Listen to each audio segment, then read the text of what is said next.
Good morning student. आज हम first year की बात कर रहे हैं और फर्स्ट ईयर में आज दूसरा चैप्टर है व्यवहारवाद की हम बात करते हैं। BA part first.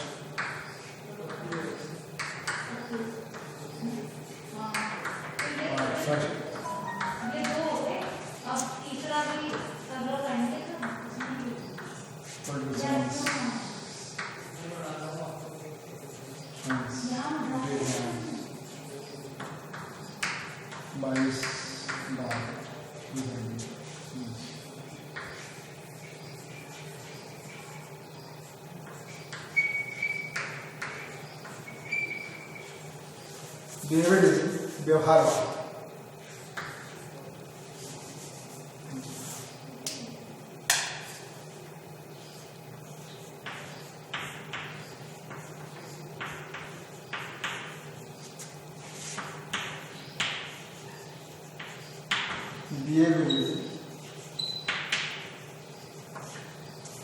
जैसे कि मैंने आपको कल बताया था 1940 और 1950 के दशक में अंतर्राष्ट्रीय राजनीति में 4 महत्वपूर्ण घटनाएं घटी। इनमें जो पहली घटना थी वो थी द्वितीय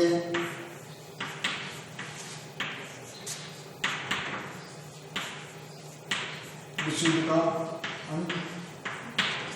दूसरी जो घटना थी वो थी संयुक्त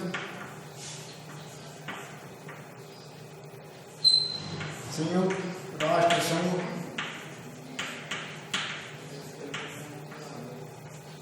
की स्थापना।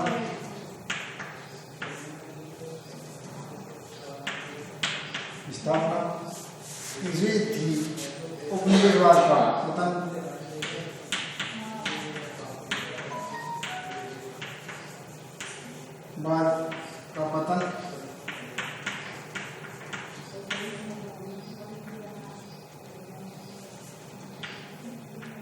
और चौथी जो सबसे महत्वपूर्ण जो थी वो थी एशिया अफ्रीका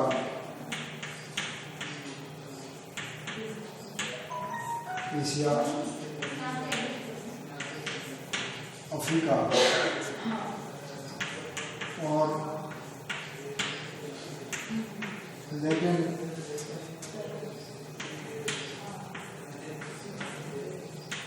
अमेरिका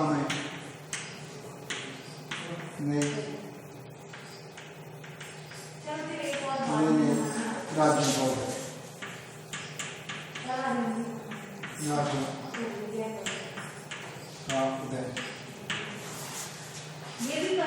इन 4 अंतर्राष्ट्रीय घटनाओं ने महत्वपूर्ण घटनाओं ने पहली जो घटना घटी द्वितीय विश्व युद्ध का अंत हुआ। दूसरी जो महत्वपूर्ण घटना घटी वो संयुक्त राष्ट्र संघ की स्थापना हुई। तीसरी जो महत्वपूर्ण घटना थी उपनिवेशवाद का पतन हुआ। चौथी जो सबसे महत्वपूर्ण घटना थी एशिया अफ्रीका और लैटिन अमेरिका में नए राज्यों का उदय हुआ, जिसके परिणामस्वरूप राजनीतिक विज्ञान की परिभाषा बदल गई, राजनीतिक विज्ञान के अर्थ बदल गई, राजनीतिक विज्ञान की मायने बदल गई। जो पहले से जिसको हम परंपरावादी राजनीतिक विज्ञान मानते हैं अब वो नहीं रही, क्योंकि परंपरावादी राजनीतिक विज्ञान एक आदर्शवादी राजनीतिक विज्ञान थी। वो मूल्यों पर आधारित थी, कल्पना पर आधारित थी। और उसका जो अध्ययन होता था वो नॉर्मेटिव होता था, वो नॉर्मेटिव अध्ययन होता था। नॉर्मेटिव स्टडी और एम्पिरिकल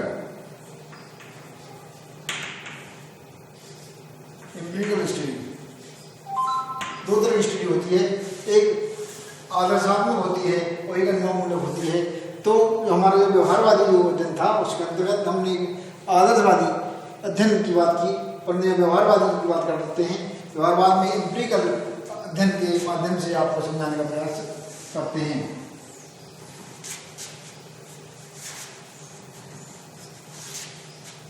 इस व्यवहारवाद का अध्ययन करने में 2 लोगों का नाम मुख्य रूप से माना जाता है। पहला नाम है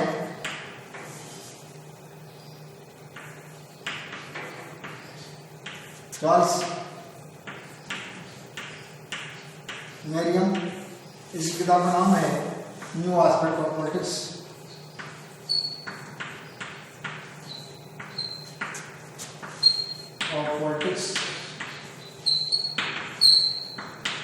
दूसरा जो नाम आता है वो आता है डेवोल्यूशन का।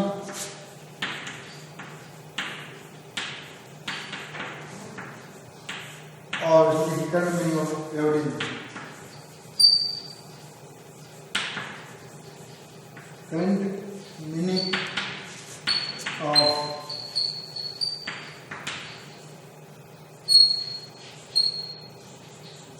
Current meaning of devolution. इस तरह से इन दोनों किताब का नाम उन्हें आता है। और इन सभी विचारकों ने व्यवहारवाद का मानव के व्यवहार का वैज्ञानिक अध्ययन करने का प्रयास किया। इन सभी विचारकों ने मानव के व्यवहार का वैज्ञानिक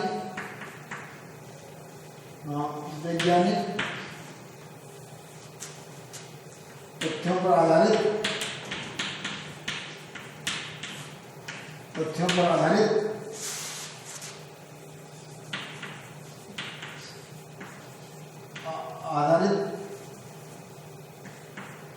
अनुभवमूलक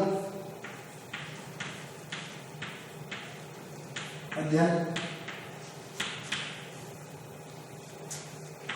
करने का प्रयास माना जा सकता है। इस तरह से व्यवहारवादी विचारकों व्यवहारवादी उपागम के अंतर्गत परंपरावादी राजनीतिक विज्ञान की राज्य संबंधी औपचारिक अवधारणाओं से हट करके इन्होंने राज्य की एक व्यवहारवाद एक बौद्धिक प्रवृत्ति है, इसे एक निश्चित शैक्षणिक आंदोलन कहा जा सकता है। यहाँ पर अनुभवमूलक मानव व्यवहार के अध्ययन का एक वैज्ञानिक सिद्धांत और सत्यापन योग्य प्रक्रिया के रूप में माना जा सकता है। राजनीतिक विज्ञान में व्यवहारवाद आधुनिक प्रयोगों और दृष्टिकोणों की देन है। परंपरावादी दृष्टिकोण में ऐतिहासिक, दार्शनिक, वर्णनात्मक, संस्थागत प्राथमिकताओं की अपर्याप्तताओं के असंतुष्ट होकर व्यवहारवादी दृष्टिकोण एक विकल्प के रूप में प्रस्तुत किया गया, जिसे व्यवहारवाद के अध्ययन में स्वीकार किया गया। यह अनुभवात्मक और क्रियात्मक तथा उसमें व्यक्तिनिष्ठ मूल्यों, मानव विवरणों और कल्पनाओं का कोई स्थान नहीं है। यहाँ पर ये इस तरह का अध्ययन माना जाता है कि इसके अंतर्गत किसी तरह के कोई व्यक्तिनिष्ठ मूल्यों या आचरणों या कोई ऐतिहासिक अध्ययन पद्धति या दार्शनिक अध्ययन पद्धति, इस तरह का कोई जो परंपरावादी दृष्टिकोण की जो वैल्यूज थे या उनके जो सिद्धांत थे, उनका इस व्यवहारवादी अध्ययन के अंतर्गत एक कोई स्थान नहीं है। ये एक बौद्धिक क्रांति मान सकते, राजनीतिक विज्ञान के अंतर्गत एक बौद्धिक क्रांति, एक शैक्षणिक आंदोलन के रूप में इसको मान सकते हैं। व्यवहारवाद की विशेषताएं। व्यवहारवाद की विशेषताएं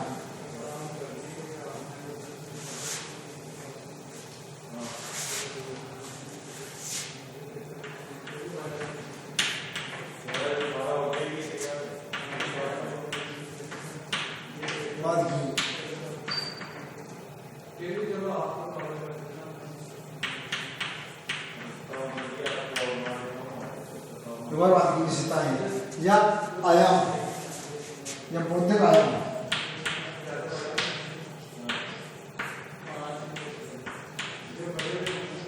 बौद्धिक आयाम इसके अंतर्गत यह माना जाता है।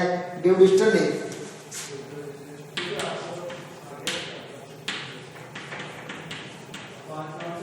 ने व्यवहारवाद की 8 विशेषताएं बताई हैं। व्यवहारवाद की 8 विशेषताएं बताई हैं। 8 विशेषताएं बताई हैं। इनमें नंबर 1 है नियमितता। नियमितता रेगुलरिटीज।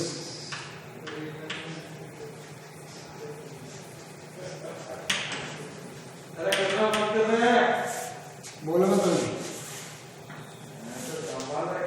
नियमितताएं रेगुलरिटी किसी भी राजनीतिक घटना की बार बार रिपीट होती है, नियमितताएं होती हैं। इससे आगे सिद्धांत निर्माण की बात की जाती है कि नियमितताओं से एक आदर्श, एक सिद्धांत निकल करके वैज्ञानिक पद्धति के माध्यम से उनका आगे सत्यापन वेरिफिकेशन उनका एक सिद्धांत बनाने का प्रयास किया जाता है। दूसरी बात आती है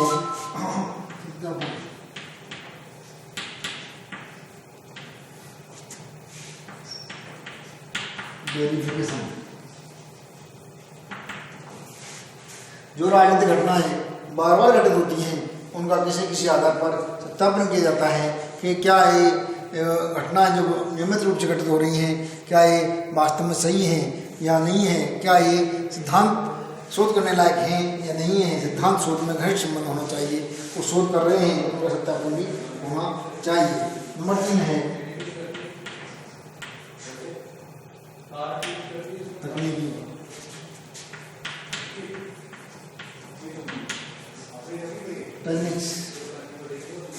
व्यवहारवादी अध्ययन के अंतर्गत राजनीतिक विज्ञान का जो अध्ययन माना जाता है वो वैज्ञानिक अध्ययन पद्धति के माध्यम से और वैज्ञानिक उपकरणों के माध्यम से राजनीतिक विज्ञान का अध्ययन करने का प्रयास किया जाता है, जिससे को उसमें प्रसिद्धता आने का प्रयास किया जाता है।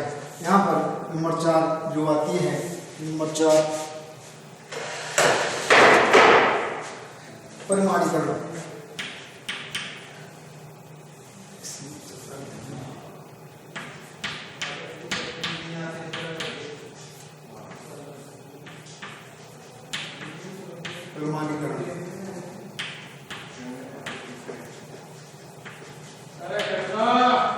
अरे भाई इसमें आवाज आती है, काय को आवाज डिस्टर्ब करता है, आवाज आती है इसमें, समझता नहीं किसी बात को।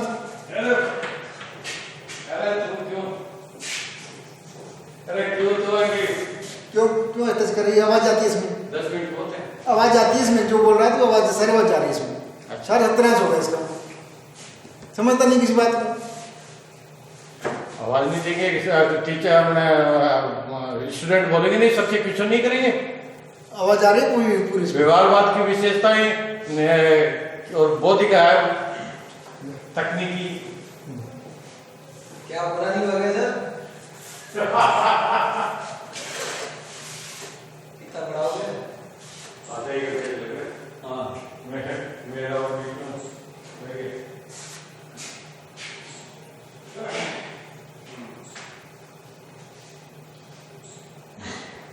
व्यवहारवादी अध्ययन, सॉरी फॉर डिस्टर्ब। व्यवहारवादी अध्ययन के अंतर्गत जो हम प्रसिद्धता लाने का प्रयास किया जाता है, जो प्योर साइंस बनाने की जो बात की जाती है वो क्वांटिफिकेशन या प्रमाणीकरण के द्वारा ही करने का प्रयास किया जाता है।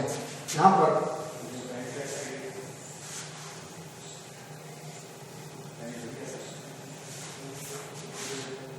नंबर 5 जो 4 की विशेषता हो गई, जो 5 विशेषता आती है वो मूल्य की बात करते हैं।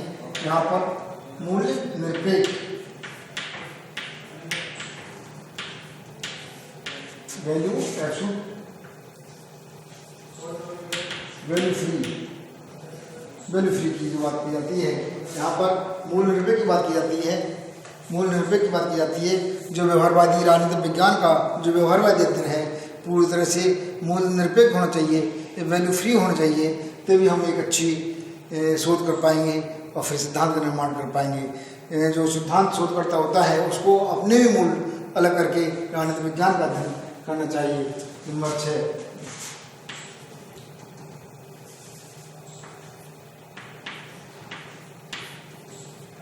क्रमबद्धता, सिस्टमेटाइजेशन।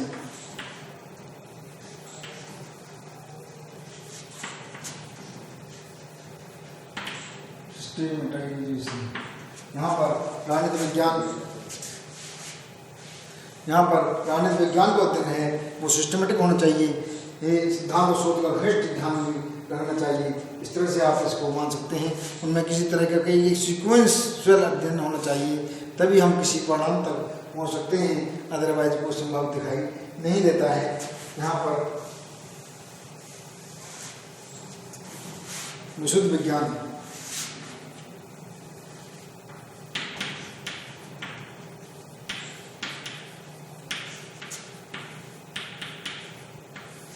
Pure science, pure science.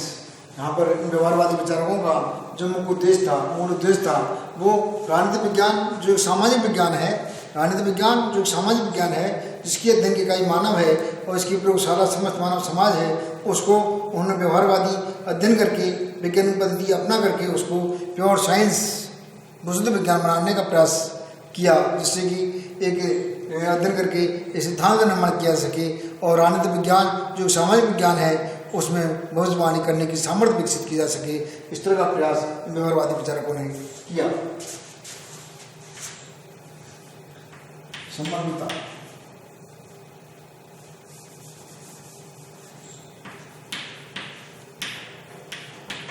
Integration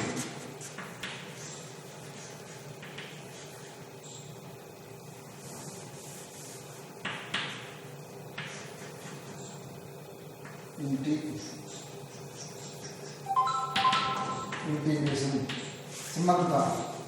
हमें मानव के व्यवहार का अध्ययन करना है, व्यवहारवादी विचारकों को मानव के व्यवहार का अध्ययन करना है, तो हमें उसकी इंटीग्रल रूप से या समग्र रूप से अध्ययन करना चाहिए। मानव के सामाजिक जीवन का अध्ययन करना है तो हमें समाजशास्त्र का अध्ययन करना पड़ेगा।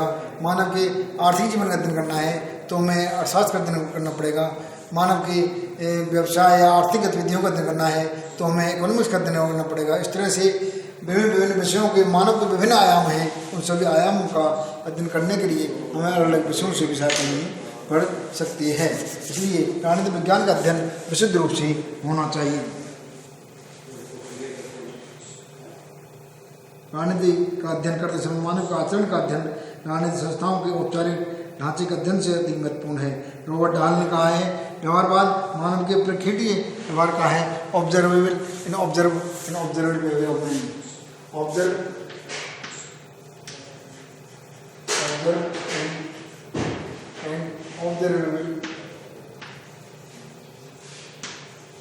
ऑब्जर्वेबल बिहेवियर ऑफ मैन, ये कहा है रॉबर्ट डैल।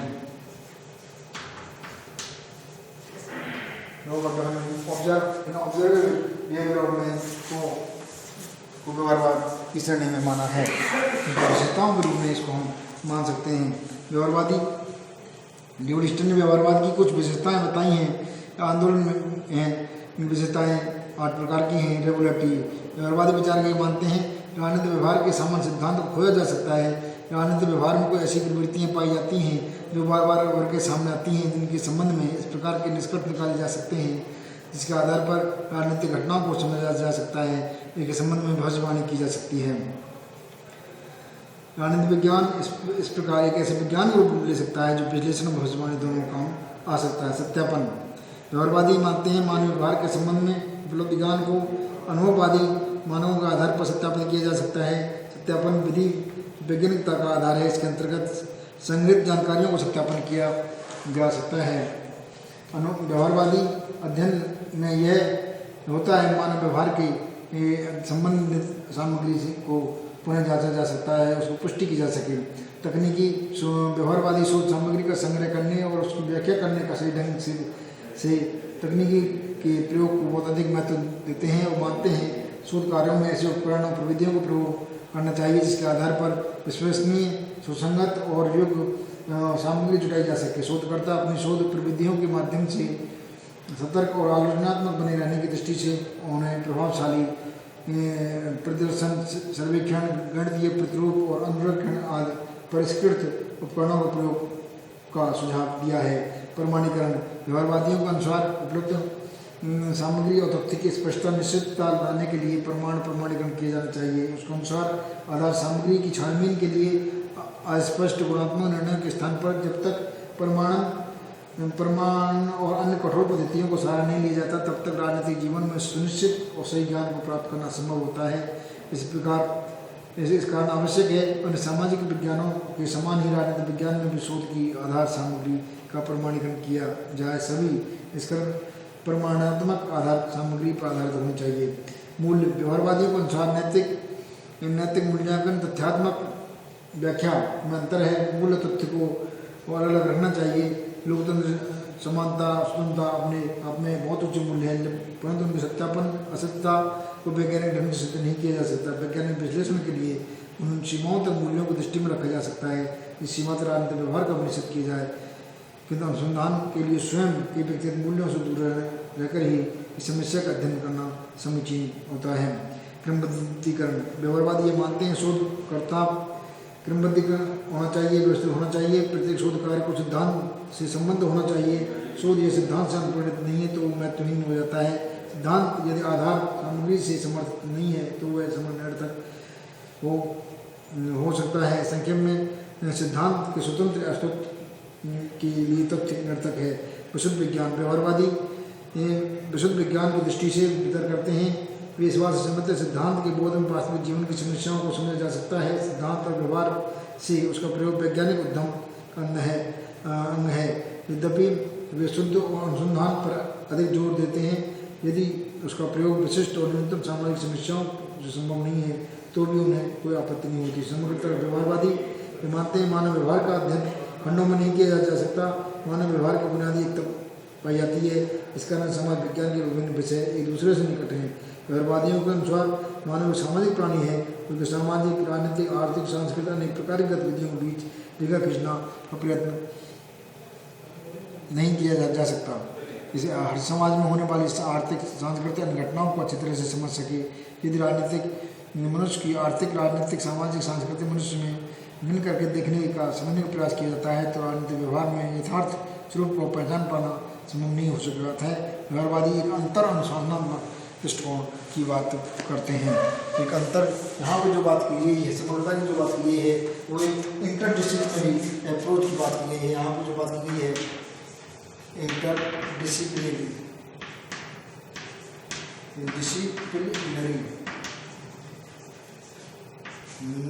अप्रोच की बात की गई है। समग्रता मतलब मानव के जीवन का समग्र भाव होना चाहिए।